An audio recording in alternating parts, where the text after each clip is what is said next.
Next topic is नाद। नाद का अर्थ है ध्वनि और ध्वनि का अर्थ ही है नाद। इसे अलग अलग तरीके से कई किताबों में बताया गया है, लेकिन सिंपल भाषा में बोलो तो नाद का अर्थ है ध्वनि। और इसके बारे में दो लोगों ने बहुत कुछ कहा है। सबसे पहले शारंगदेव जी ने, उन्होंने दो नाद माने, पहला है आहत नाद और दूसरा है अनाहत नाद। और मतंग जी जिन्होंने 5 नाद के भेद माने हैं, भेद यानी प्रकार। सो मतंग मुनि के हिसाब से पहला प्रकार है सूक्ष्म नाद, दूसरा है अति सूक्ष्म नाद, तीसरा पुष्ट नाद, चौथा अपुष्ट नाद और पांचवा कृत्रिम नाद। ये क्वेश्चन आ चुका है। सबसे पहले हम देखेंगे आहत नाद। आहत नाद मतलब ऐसा नाद जो वायु के आघात से हृदय, कंठ और तालु इन स्थानों से उत्पन्न होता है। और इसी आहत नाद से षडज, ऋषभ, गंधार, मध्यम, पंचम, धैवत और निषाद यानी 7 स्वरों की उत्पत्ति हुई है।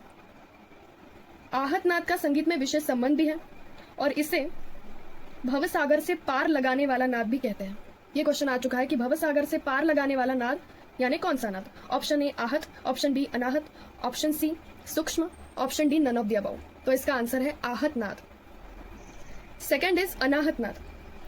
अनाहत नाद मतलब वो नाद जो नाभि कमल में स्थित होकर सदैव बिना आघात के शब्दायमान होता है, किंतु यह साधारणतया सुनाई नहीं देता।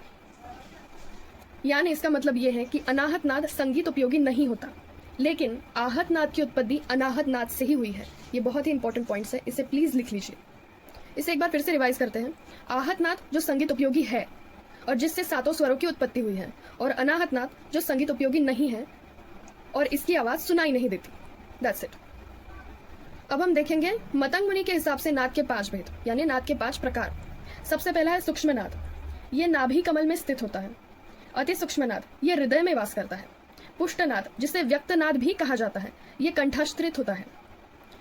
चौथा नाद है अपुष्ट नाद जिसे अव्यक्त नाद भी बोलते हैं, ये तालु में स्थित होता है।